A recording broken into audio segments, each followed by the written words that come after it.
You want to have the access directly to the company information that sits in their SEC filings and things like that. We think that is very important, right? It can't be that it just scrapes a 3-week-old Yahoo Finance article and makes a decision on that. That is a dangerous territory, right? And that's also why with agents, when we think about it, is really there's kind of these like 3 levels to it, right? And the first level is really for the agent to be hyper deterministic.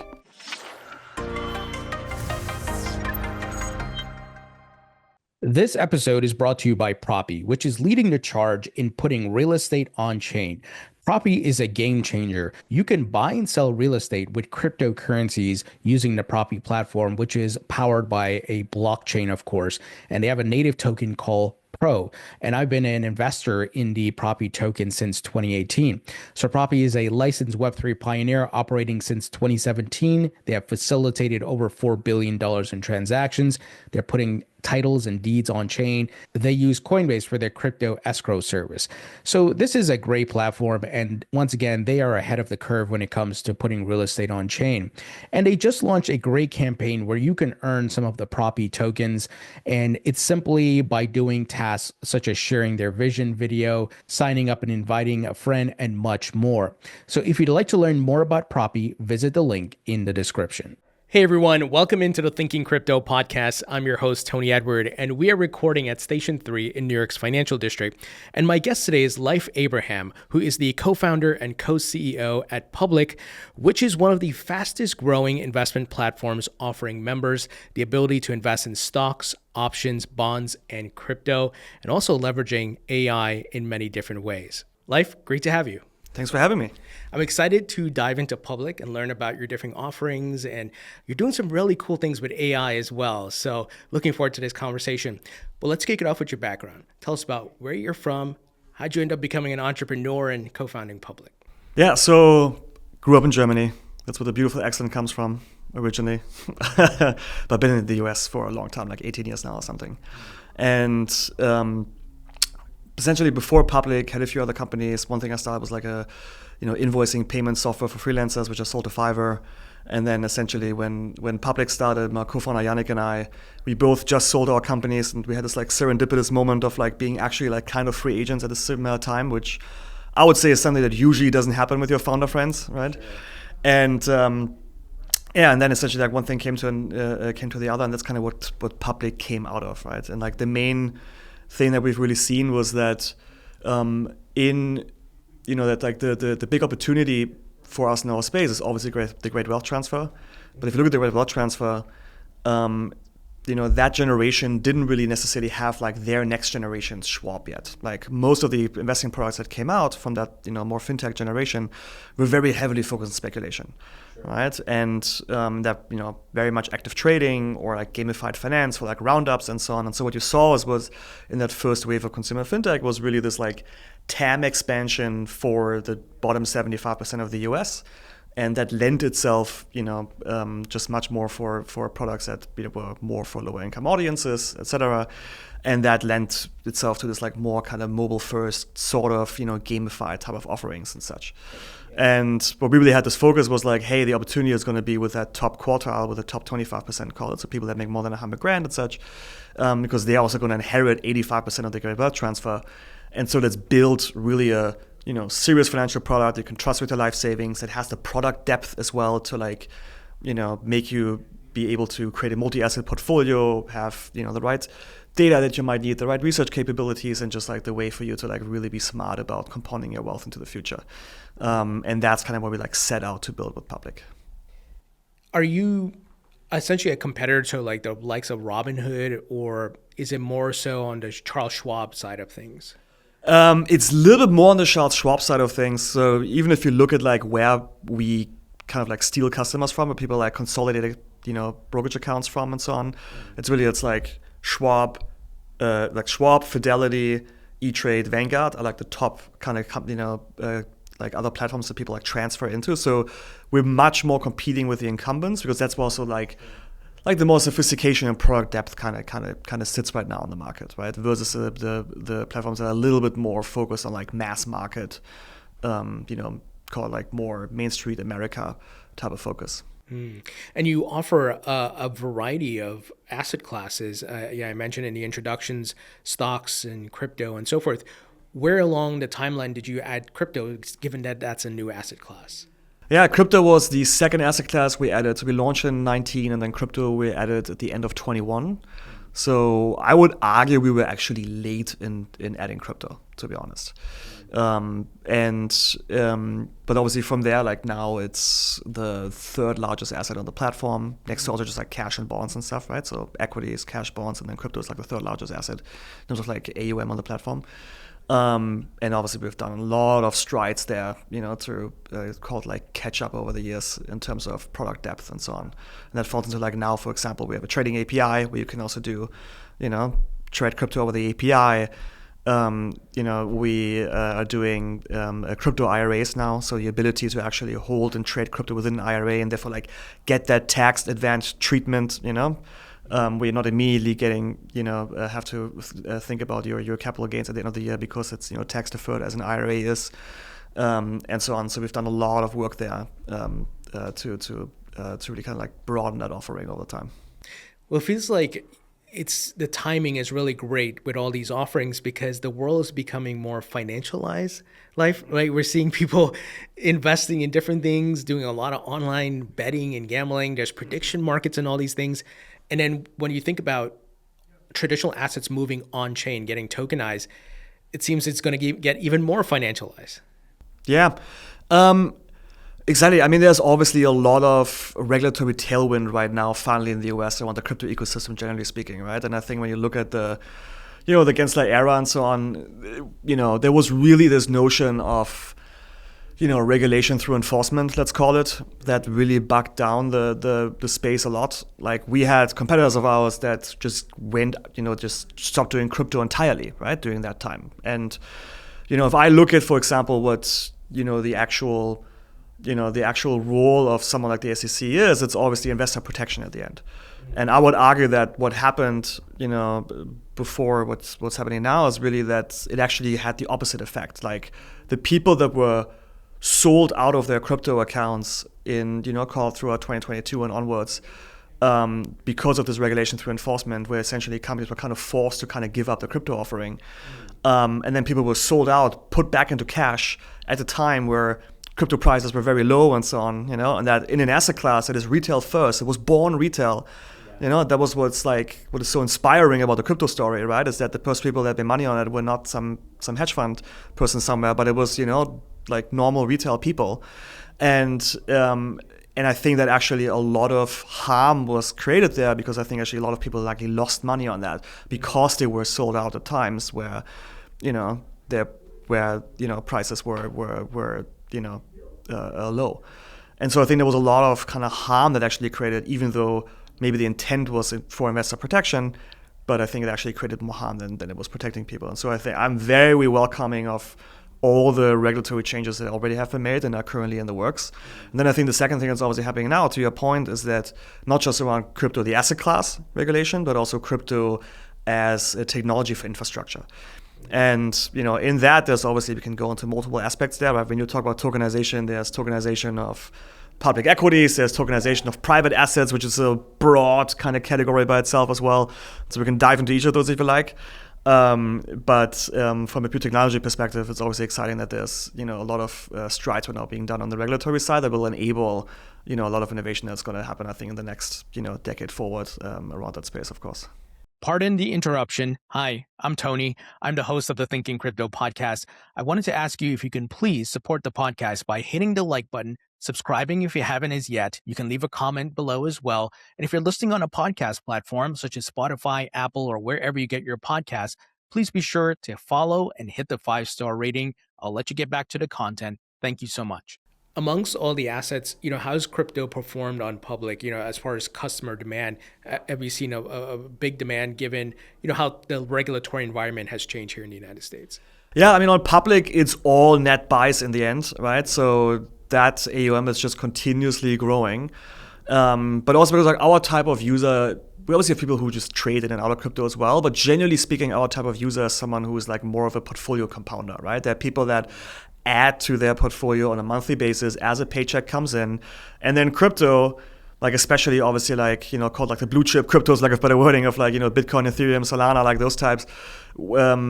Like we see how those positions just continuously grow and people just keep adding to it. And it's more of like, it's just part of a modern portfolio by now, And if you look at that generation of like digital natives, like, Gen Z to, young Gen Xers, millennials, right? That kind of cohort, it's like they grew up with that asset class around, and so it comes very natural to them, that they allocate part of their portfolio into that asset class. But we not just purely see it obviously on actually buying directly the coins on chain, but you're also seeing that in terms of the crypto ETFs as well. How that has broadened adoption of crypto as an asset class like dramatically. And generally speaking, like we see on a high level more flows going into ETFs than just the crypto coins from like a dollar basis. But at least from some of the research that we've done is you see that it's a little bit of a different investor type in most cases. And so like the ETF crowd tends to skew a little older, for example, and so on. And so I think that's another signal of how the ETFs have helped crypto as an asset class to just like mature in its perception, right? It's also that if it's wrapped in an ETF, it comes with a certain regulatory wrapper that comes with other benefits as well. Like if you hold an equity in your brokerage account, it's SIPC insured, for example, right? And there's people that obviously care about these things. And so those type of things obviously have helped, I think, the general broad adoption, dramatically. And we see that in all of our numbers. So you mentioned ETFs, and I'm curious, with your crypto offerings, are you offering direct spot exposure? And then how is that asset custodied? Are you using one of the crypto custodians out there, things along those lines? Yeah, so we work with Zero Hash. Great folks, Ad is great, and they've been fantastic so far. And and that is really for, really, it helps us with custody and just like the like general spot offering in general, right? And then obviously like on the ETF side, that goes through our, general clearinghouse and so on as well. Yeah, that definitely makes sense. As far as the asset class growing and maturing, what else are you looking at, as far as your crypto strategy? And you may not be able to disclose all of that because I understand it's your strategy, right? But is it like stable coins and, what else are you looking at from that perspective? Yeah, I mean, stablecoins are super interesting because it's a very clear store of value, and I think a lot of value is already being stored on stablecoins. So even just from the ability to like things like fund your account with stablecoin and stuff, like those things will definitely come. Just from a perspective of, because there's a lot of people who use it interchangeably to, I'm gonna call it a checking account, but who use it interchangeably as like a store of like, actual dollar value. And so there is obviously a large part of the crypto market, that sits in stablecoins that it makes sense for us to somehow have an on and off ramp for people to use it to fund their brokerage account, use it to, swap into other spot assets, etc. So that makes a ton of sense, of course. Yeah, and it seems we're just seeing news like every week, everyone launching a stable coin or integrating stable coins. It's so fascinating. And of course, after the Genius Act passed last year, it seems the race is on for everyone to get a stable coin out there, get as much network adoption as possible. And the US is, pushing it from a geopolitical standpoint. I mean, I think it's smart. I think it makes a ton of sense. Because first off, I think it's just a sense of the genie is out of the bottle. This is a thing that has, wide adoption, and it makes sense for the US as a country and looking at the US dollar to basically be like, okay, what is the global version of a digitized dollar? And then stable coins make a ton of sense from, just from a technology perspective, from that there's already adoption there, et cetera, to, kind of like digitize a dollar and to, essentially continue to make sure that there's broad global adoption of the US dollar as a currency that is being used to trade and so on, right? And not just trade in terms of like, trading and investing, but like trading generally speaking, right? And and so on. And so leaning into that just makes logical sense, right? And I think what the Genius Act has done for the market in general is that it created obviously a regulatory framework where that I think took also a little bit of risk out of stablecoins, because it created clarity of like how they should be backed, right? And again, for them to be backed by U.S. Treasuries makes a ton of sense for America, right? It's another source for the U.S. to broaden the general bonds market for themselves. Like, I mean, why wouldn't you want to do that as a country, And so I think that is just complete common sense, and I'm genuinely like happy that all happened.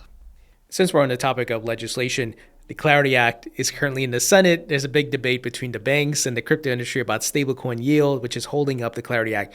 But once that Clarity Act passes, do you think that's going to be a huge catalyst for adoption of crypto, both from an investment standpoint, but also building more companies building on blockchain tech? I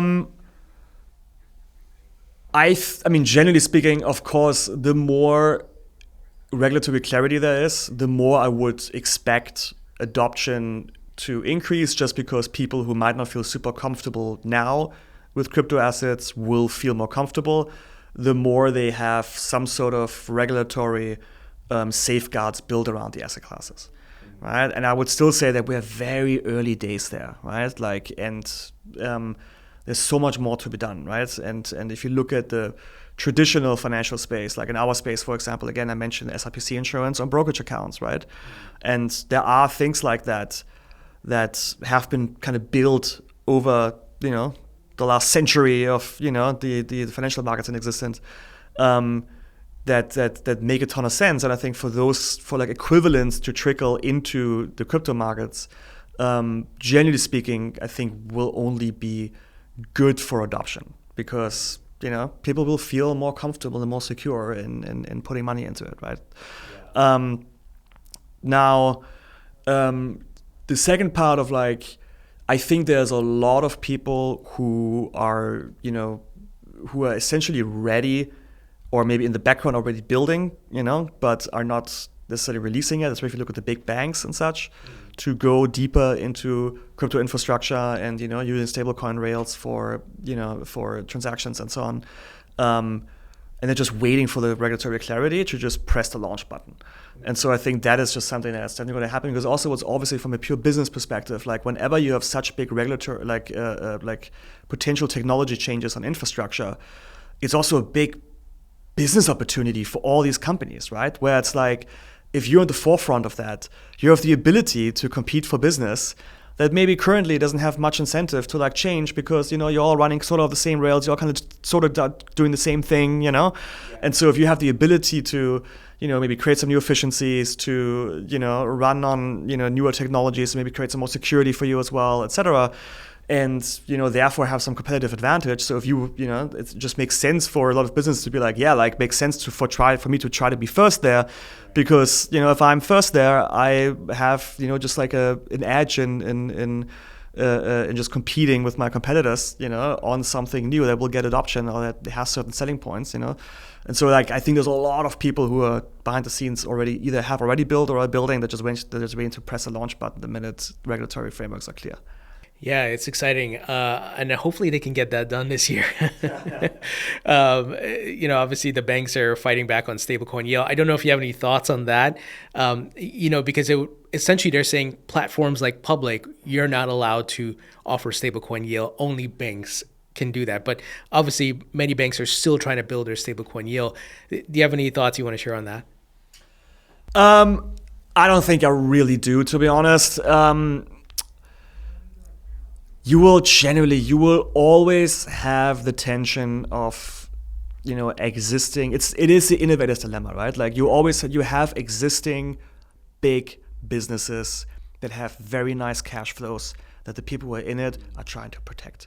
And then you have people who see opportunity with new technologies and opportunity to, compete with those old, systems, let's call it.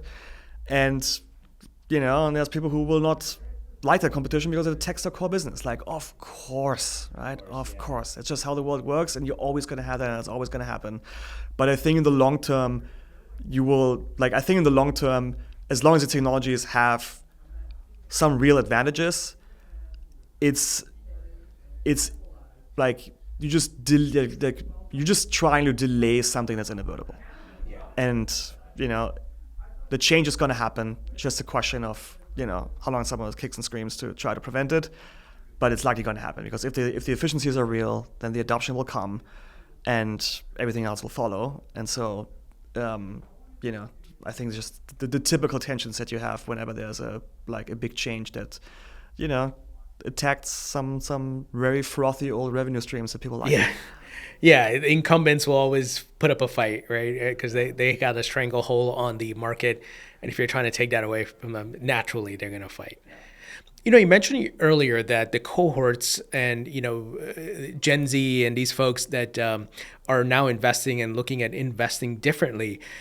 And this is along the lines of, innovation. How are you building your platform for that generation and staying on the cutting edge, like integrating AI and things like that? So the way we say it is this generation, when I say this generation, I'm talking like digital natives, right? People that grew up with crypto around, things like that, right? They grew up what we internally call self-directed first. And so they gained financial literacy way earlier in their lives. And they also did that because they were much more able to learn by doing, right? Like crypto is a great example. Born retail, born fractional. So you could start with a few bucks, even if you wanted to, But it helped people gain some learning by doing, exposure to investing into assets and trading them and so on.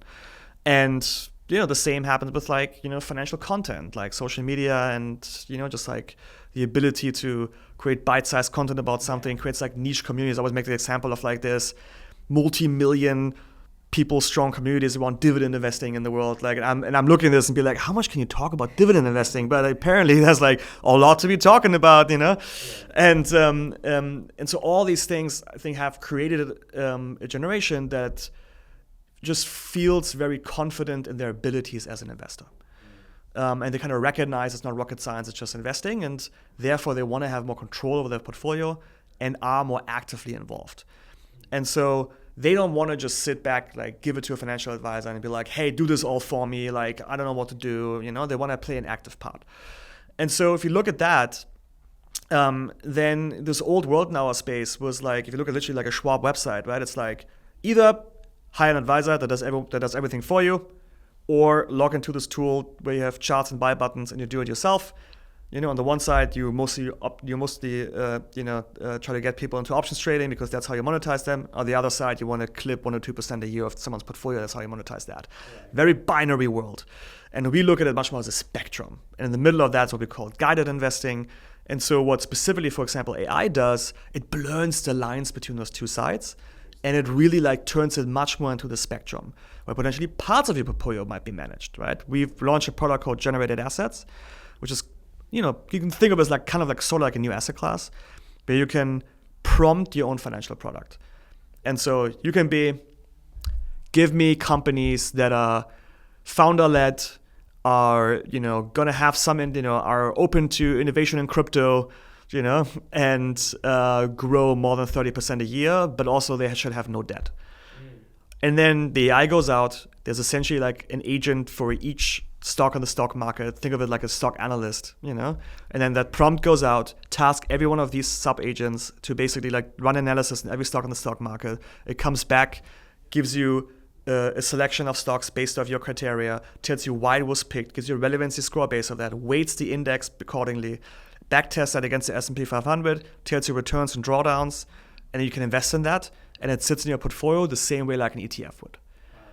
And it's all built in a technology layer, built together with AI. And that's a good example where you realize that AI can be your sparring partner, where it's not as simple as just it does everything for you. Or no, I do everything myself. But it's you have a rough idea and you can take a rough idea or a thought and actually turn it into action. And that's where we see a lot of power with AI in investing, because it really blurs these lines between what is self-directed and what is managed, and then you will end up really with a portfolio construction where you're actively involved, but then parts of that portfolio might be managed. So for example, a generated asset also has things like, automatic rebalancing, or something we're working on now is what we call prompt rebalancing, where the rebalancing is not just, on the weighting, depending on stock prices changing and such, But where the rebalancing also goes back to the prompt, And so call it like, he'll be like, once a quarter, it runs the prompt again. And it'll be like, wait a minute, these 2 companies in your index, they're not relevant for this anymore. We should take them out. Or actually, these other 2 companies became very relevant actually for this prompt. So they should be included in the index now. Wow. And then you're suddenly, with AI, managing your own index the way like, the S&P 500 works, right? Where you have people that have their criteria and their committee to like decide who should be in the S&P, and stuff. But you're doing that together with AI, Exactly. But it is, you could argue that there's an aspect of like portfolio management here, but you're involved in that as well. And so those are the things where we see like a lot of opportunities. And we have a whole other agency we can talk about in a second where we're diving into. But that's the stuff that we're really excited about, which particularly speaks, I think, to this generation that wants to have an active hand in their portfolio. Yeah, because it's fascinating to your point of people are a part of groups. They have a lot more access to knowledge now because of the internet, and they want to be able to invest on their own. But also, I think they need the assistance, and having AI as a partner, not replacing you, but helping you to guide you through that process. It seems like maybe 10 years from now, we won't have investment advisors or RIAs because AI is going to be there. Why would I need to talk to some guy who needs to sleep and eat, but the AI runs 24/7? We have this thing when we like break down what AI needs to be able to do to replace an advisor entirely. And then we look at what an advisor does. And an advisor, I would break down into 3 things. It is grunt work, which is things like tax loss harvesting, setting up a certain strategy, like the grunt work of managing different assets, going in and out of stuff, The second is advice, which is essentially like opinions on the back of data and reports and news and such. And the third is emotional support. Everything is red today. I feel anxiety. I need to call someone who like talk me off the ledge or whatever I might need, but it's like emotional support, And if you go from 1 to 3, 1 is actually something that we are, actively working to disrupt right now already. And so we're launching agents now. We've announced that end of last year, but that's rolling out now at the end of March, where essentially a prompt not just builds a financial product, but a prompt can build an automated workflow, and that can be money movements, that can be alerts you set up, or a whole trading strategy. You could be like buy the close and sell the open of QQQ every day. Use all my buying power, don't touch margin, and then that thing just runs, Or you could be like, hey, if a company is, rumored to be added to the S&P 500, added to my watch list. And then that's just an agent that runs, Or I need to free up, $200,000 for a down payment on something. Look at my portfolio, only sell things that are at all-time highs and at long-term cap gains, and let it run until you've freed up $200,000. And then that thing just runs. And so, and that is essentially like the grunt work piece of number 1, what an advisor does for you today, but that can be fully automated through AI agents, right? And that is happening. That is not like future vision or something that is working right now, we haven't launched it, but internally that is going, and that is like rolling out now. Then the third piece of the emotional support, I think it's actually the second easiest to solve. And there, I think it's also just a little bit about, context setting.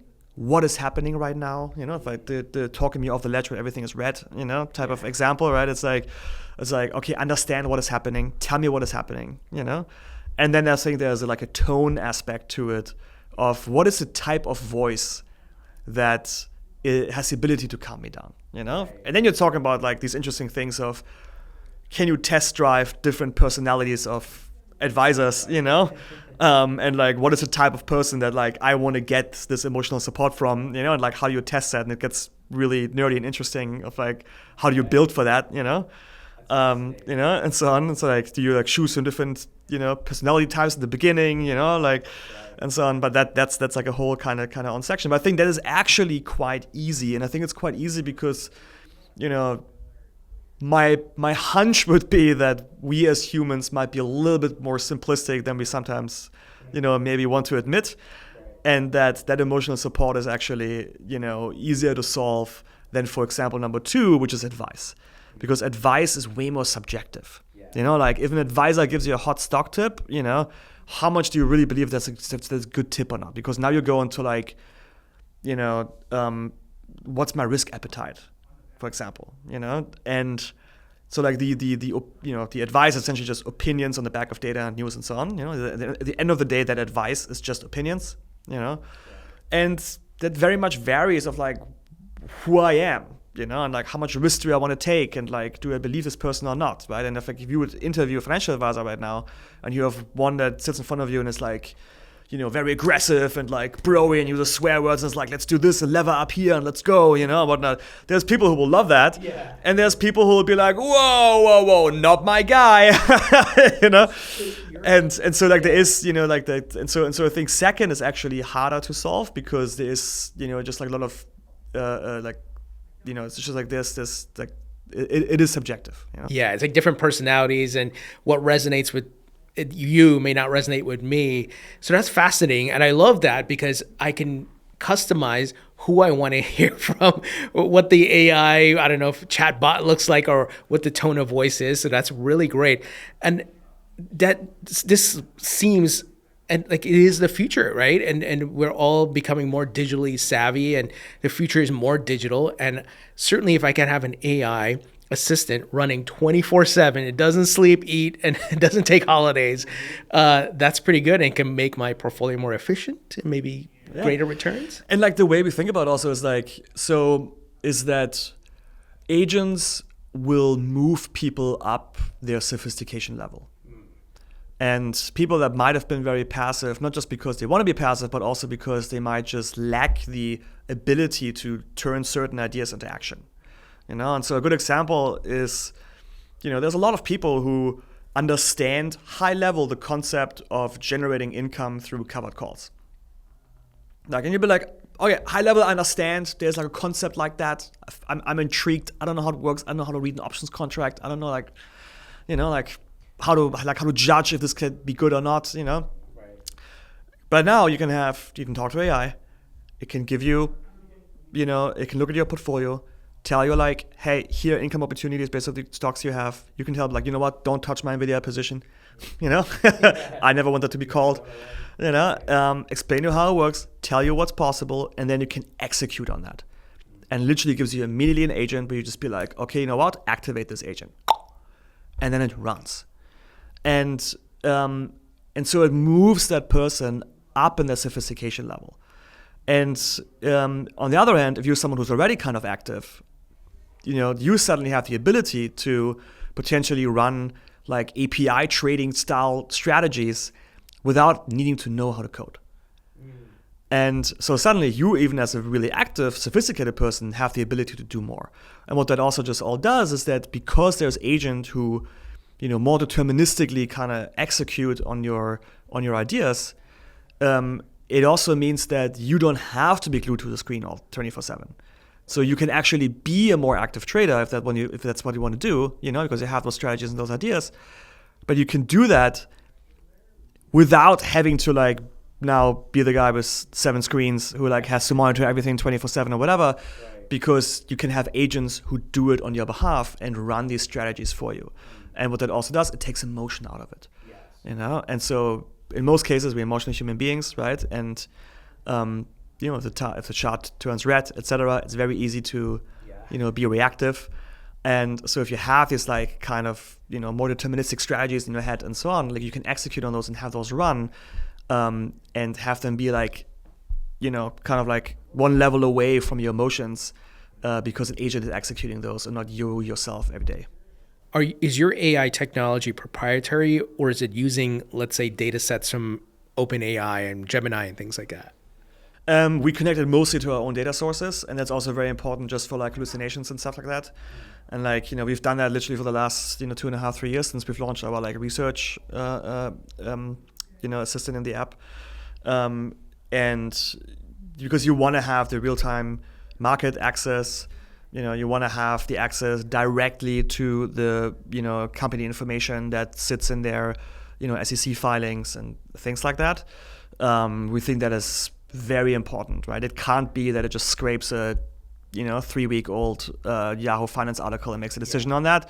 That is a dangerous territory, right? And that's also why with agents, when we think about it, is really there's kind of these like 3 levels to it, right? And the first level is really for the agent to be hyper deterministic, where you work with the AI to kind of set up a workflow, but then that workflow really sits in like a very deterministic kind of box where it has not the ability to do anything that you didn't tell it to do. And so therefore like that, like I think the ability to have that trust there, that you really know it technically cannot do something you didn't tell it to do, and to have this kind of approval flow where like exactly what the decision making is and what the flow is and such, before you activate it, we think is incredibly important to create trust around these systems. And then the second is essentially where, and that also then in that, to your point, that is then tied to these like, very, just straight pipes of data, where it's like not just going out on the internet and like trying to figure something out.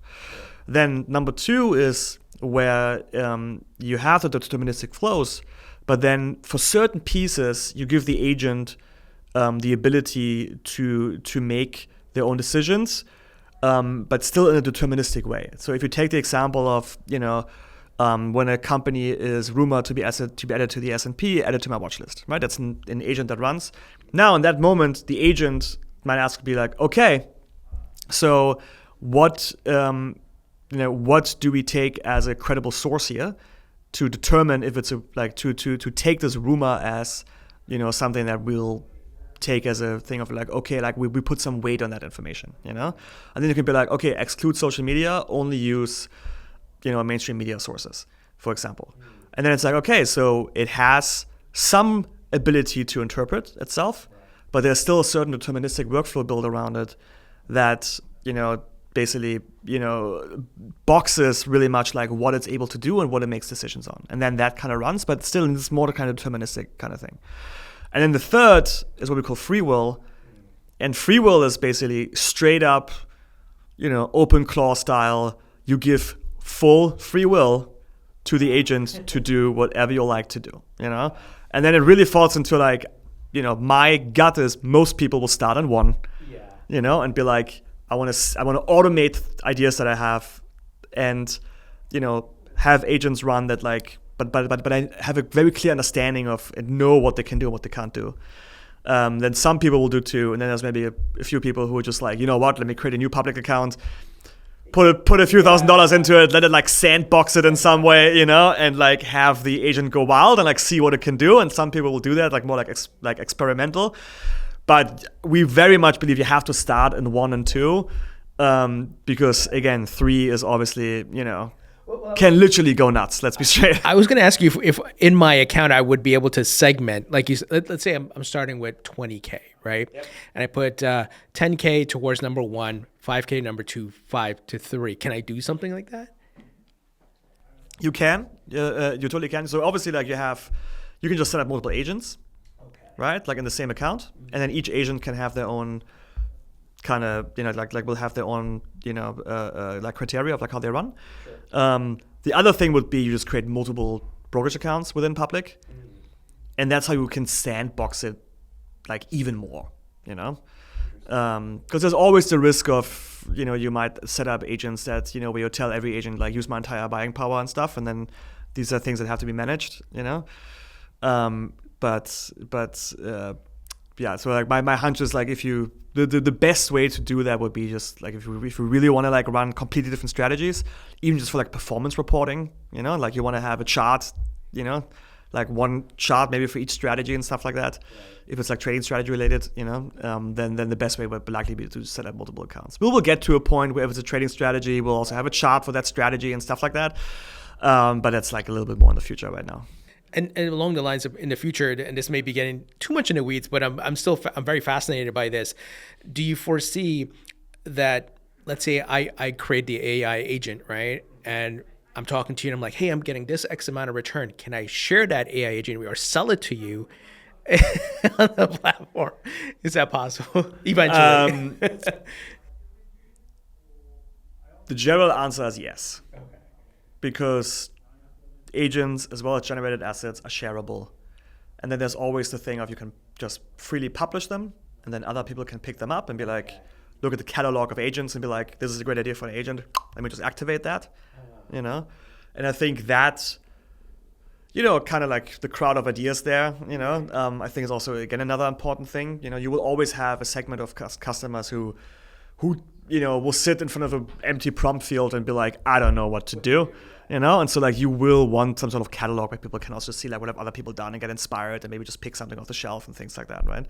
But then the other thing obviously is like if you like have a newsletter now or something, like you can still have a shared agent, without publishing entirely to the catalog, where you can essentially like make things like that, There's obviously always a little bit, you have to watch out you're not, suddenly turning yourself into a financial advisor to some regard, and not be licensed and so on. So like you should really watch out with that. Like if you're selling this for money and stuff, right? But there is obviously aspects for you to be able to like privately share. And if that's a group chat or if that's like your newsletter list or whatever, like you can always do that. So along those lines with chats, right? It seems like investing is becoming more social. People talk about, they're in Discord groups, Telegram groups. They talk about on social media, hey, I'm holding this in my portfolio. I think this is going to go up, right? It's pretty wild because we're sharing everything on social media now. Yeah. Do you think that trend continues, and is public looking at building its own internal social sharing? Funny enough, that's how we launched. Okay. We actually had a social feed in the app for multiple years. And it was like a feed, and you can like post your trades and stuff like that. And we've actually shut that down. And we shut that down for two reasons. One, AI started to cannibalize some of the core use cases. Give an example, like a lot of because it became very content heavy, like any other feed, out there, like content feed on social, they end up being very driven by creators at the end of the day, people that will drive and create most of the content. And in that, you have things like people doing earnings call breakdowns. Thing is now, if there's an earnings call happening, you're getting an AI breakdown of that in your inbox in public the minute the call hangs up. And it's, potentially more accurate and has no bias. And, you can double tap on that and all that stuff, like maybe more functionality around it. It's faster, And so, for example, like that just started to cannibalize a bunch of the use cases in social. And then the second thing that we've really seen is that, yes, there's a lot of sub-communities out there, but also these communities always have some sort of niche angle to them. Yeah. And they're good where they are. And, they always work because someone has spun them up and someone is like running them and so on. Like, that's why like moderators on Reddit, like they make Reddit great, and so on. And I think that's kind of true for like most of these communities. And so trying to replicate that within the brokerage app, but then everyone has to be a customer of the brokerage app and otherwise they can't participate and whatnot, I think actually limits those communities a lot. And therefore that I think doesn't really work necessarily, but those are the communities where you have more sophistication happening. And then in the general feed, what we've really seen is that what then is left over, so to say, is more the type of social activity and content that is just not that sophisticated. So it leads to have a lot of product market fit with people who are new to investing. But if you're like, know a little bit what you're doing, have some financial literacy, you're kind of also turned off by that, right? And for us, it's like we're focused on the top quartile, which lends itself to people who have a little bit of an idea what they're doing, at least, And in that, AI just does a way better job. And then where social becomes more of a topic again is things like the sharing of agents that they've created, aka strategies in that moment, right? Or, generated assets that have been created and things like that, where it's more about products we have on the shelf that like are unique to public that people can create and have, and then share with other people to kind of share their smarts as well, and that is a use case of like social, so to say, that we see has a lot of value and can work with a more sophisticated audience. But when it comes to like the typical social feed stuff, in our experience, it has lent itself much more to like, mass market, like lower sophistication type of people. Oh yeah, that makes sense. Where is public available as far as markets, and are there expansion plans that you can share? Right now, US only. We'll dabble in some international execution at some point, but for now, it's US only. When you think about, and we touched a bit about this earlier, blockchain tech and so forth, are you, and again, I don't know how much you can share, are you planning to integrate blockchain tech anywhere in the platform, the back end and things like that? Yeah, not too much I can share right now here, but generally speaking, if you run like an investing platform like we do, and you just know what the stack is in a TradFi, it's a very complex stack, and you're working with a lot of counterparties in clearing, and then you have exchanges, data feeds, like all that stuff. Like, an investing platform, generally speaking, is like, is reliant on a lot of third parties to some regard, just because also that's how the markets work, And on the one side, it has a lot of benefits because it creates, a lot of liquidity in the markets as well, and so on, But there are, if you look at blockchain technology, there are some obvious efficiencies that you can create for companies like our own, that even if you as a user wouldn't necessarily recognize it right away, and maybe also not care, if the trade is now running on the blockchain or it's not, like as long as it's great execution and it works and it is secure and all these things, like a user might not necessarily care, but there are some efficiencies that could be gained by moving more on chain. But I would argue that generally that is fairly early, and I think generally speaking, we're right now in this phase where obviously regulatory clarity needs to come first as well. But what I would say, we're still in this phase right now where everyone kind of wants to build their own stuff. And I think for these things to work really well, you need to get to a point where it's more unified, and therefore also just the liquidity pool is more unified and so on, And so one example I always make is, I think I think there could be a lot of great things to be done around tokenization of private assets, like alternatives. Broad field, right? Private credit, real estate, even private company stock, all that stuff, But the high level idea of using tokens as like the unified wrapper to turn these things tradable and put them all onto an exchange, and therefore you can suddenly buy into private credit the same way you can buy into real estate, the same way you can buy into a private company, and so on, And by that also creating like a unified liquidity pool on that stuff, I think that is very interesting and could really, make things easier, so to say, than having all these different ways of how these things can be bought and all these different instruments around and all that stuff. So like unifying that, using blockchain technology and tokens, I think there's some, I think that could work really well. But to make that happen, again, I think it's less about everyone building their own stuff and then having their own liquidity pool and their own kind of little exchange that like just their customers dabble in. You want to bring all the flow together to really make it work. Because especially in private assets, you will always have this issue with float, where you have assets that are just not that large in market cap.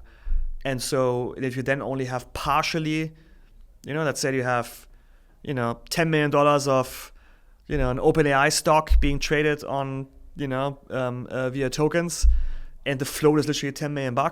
The risk of that to be suddenly like pumped up, and the actual asset value behind it, is suddenly super detached from the actual real life value, which also comes from it just being a tiny float, partial piece of the equity pool being traded in this separate, exchange somewhere, and that it just creates a lot of issues there, which I think have the effect that you will not trust it and it becomes a speculative asset because people will end up trading it in these like kind of up and down pumps, for lack of better wording, versus trading it on the actual underlying asset value. And that is the risk there. And I think the way to solve that is to create these unified liquidity pools where essentially then all brokers will kind of tap into the same one, create more liquidity, but then also that like as you put these assets on chain, you don't have $10 million over here and $10 million over there and everyone does their own stuff, but you bring it all together and therefore you have more float and you have liquidity, and float equals a healthy market.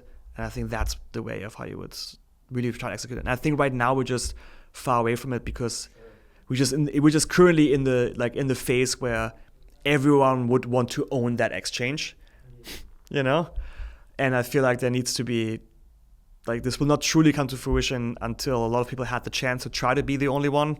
They will all compete. Yeah. And then at some point, folks will come together and realize, it's better to join forces in some regard to create those dynamics. But I think it's going to take some time to really get there.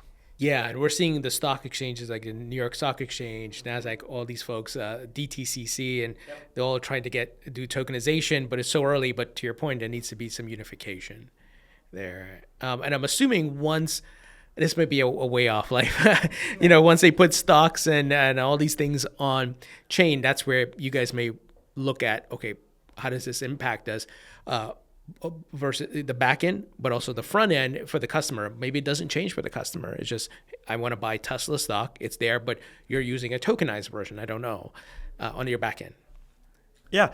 And I think that goes back to the, you as a user, as a customer, I don't think you really care if this is now technically a token or not or whatever, like what the actual underlying technology is. Like, generally speaking, as a customer, you shouldn't care. And the likelihood is you don't. Right. What you care about is security, safety of my funds, what are the potential regulatory safeguards around it. Again, bring up the example of SIP insurance and brokerage accounts, right? Which crypto wallets just don't have, at least not yet, speed of execution, quality of execution, etc. Like those are the things that you care about. Yes. And if that is now, like, if you get to that, outcome through tokens or not, like as a customer, you don't really care, right? And so that's what it comes back to of like, okay, we're now likely going to go into this phase where, a lot of development is going to go into these on-chain new networks and solutions, and along the way there will be efficiencies for the companies who run them first, I believe, but then the next question is, what are the benefits for the end customer? And those need to be clear to the customer for the customer to care. And a lot of people are talking about 24/7 trading, et cetera, and we're like, yeah, maybe, but I would argue that 24/7 trading is more of a issue of float and liquidity, of like a liquid market, than it is a question of the technology of the instrument that is used to trade it. Just by putting it into a token doesn't make it 24/7 tradable. What makes it 24/7 tradable is there to be a liquid market that enables that, right? That is really what makes it 24/7 tradable, right? And you've seen that in the equity markets as well, like 24/5 trading. There's like one or two venues out there that enable that overnight trading window, and those venues have become better over time the more brokerages participate and bring their flow there, and so that is much more the dynamic that enables things like 24-hour trading. It's more of a float and liquidity question than it is like what the technology is around it. It's not that 24/7 technically is not possible right now, like in the TradFi space, like that is not the case. It's about, can you create a market that enables it? So with your business, obviously you got stocks, bonds, and all these things. They don't trade 24/7, but crypto does. So how do you handle the crypto segment of your business? Do you have to have round-the-clock team monitoring all these things? We are lucky that we also have teams in different time zones. Okay. We have an also in Copenhagen, for example, and also especially in like the like stock business, we have like corporate actions like stock splits and stuff like that happen every day. That have to be monitored as the markets open and stuff like that. It helps a ton to have people that wake up, 6-7 hours before you do, and so those things are very, very, very valuable. And then other than that, obviously, we also, Zero Hash obviously manages a ton of that as well, which helps to create like another layer of, monitoring and team that oversees these things. But yeah. What's on your roadmap that you can share? We talked about it. The two major things that are rolling out now, crypto IRAs. So your ability to trade and hold crypto in an IRA, to have those, tax benefits that come from trading with an IRA, having that, that deferred tax from an IRA and so on. That we're very excited about. You can do that in very few places right now, and so we're going to be one of the only places in the US where you can do that. Second is really the launch of agents, and that is going to be the thing that will obviously will roll out now, but it's also gonna keep improving forever and ever, because it's also, we're essentially adding skills and capabilities to these agents, likely then on like, a daily to weekly basis.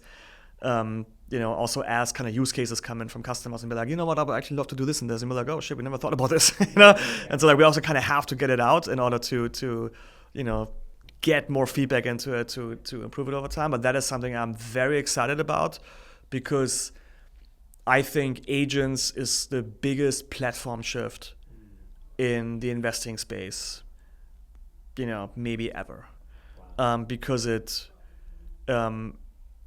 creates a whole new dynamic of how you think and manage your portfolio.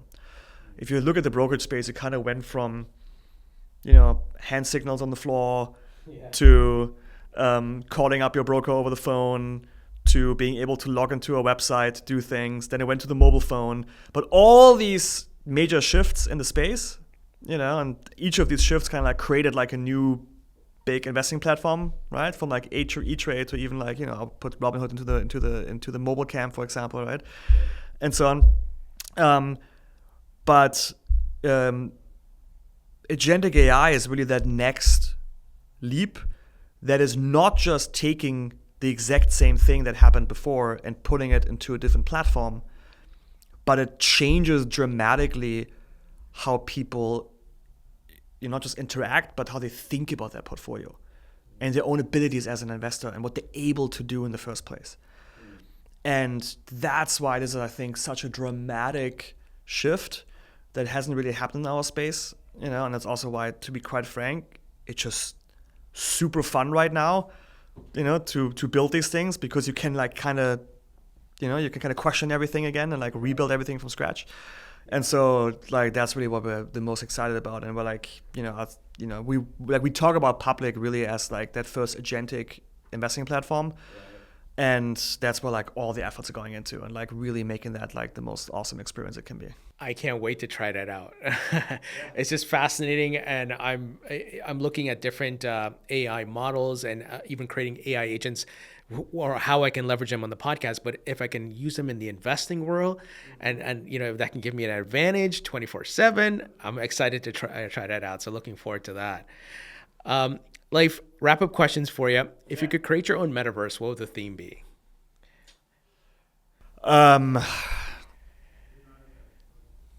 My home living room with the kids to chill out. It will be the one that only I can log into.